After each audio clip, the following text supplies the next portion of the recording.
Hi, my name is Hana and I'm here to propose that the constant use of computers is damaging to our health.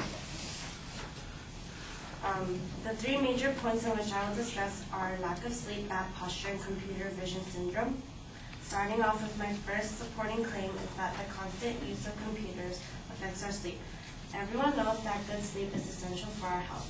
In the Daily Northwestern News, Dr. Lisa Shives, a medical director of North Shore Sleep Medicine, states that negative health effects of excess internet use can be significant, especially when students use computers close to bedtime. We sit so close to our computers that the light shining in your eyes can trigger the brain that it's time to get up and feed the chickens, she said. The light is an arousal mechanism that can end up giving them circadian rhythm disorder or delayed sleep phase syndrome, where they go to bed later and later and become real night owls. Shives says she treats a fair number of college students for sleep conditions like delayed sleep phase and insomnia. From the health authority, they state that insomnia has important negative effects on daily functioning. In addition to feeling tired and fatigued, insomnia affects mental functions, including our ability to learn, remember, and concentrate. Inability to sleep regularly also affects mood and can lead to depression and other emotional problems.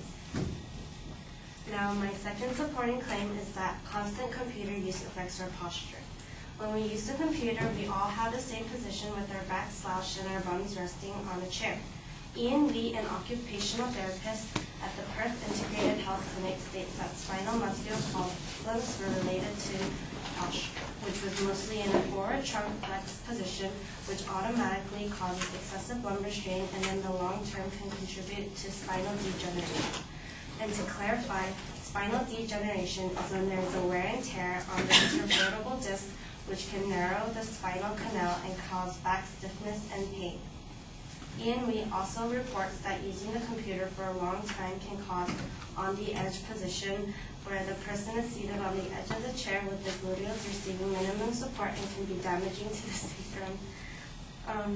And lastly, my third supporting claim is that the constant use of computers can damage the eyes. From the Southern California College of Optometry states that excessive computer use can cause computer vision syndrome, which is caused when the viewing demand of the task exceeds the visual abilities of the computer user.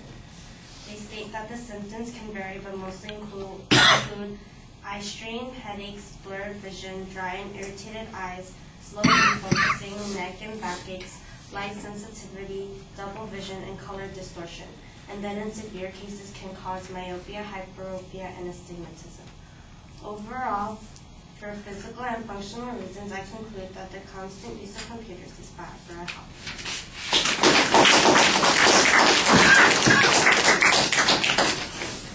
307.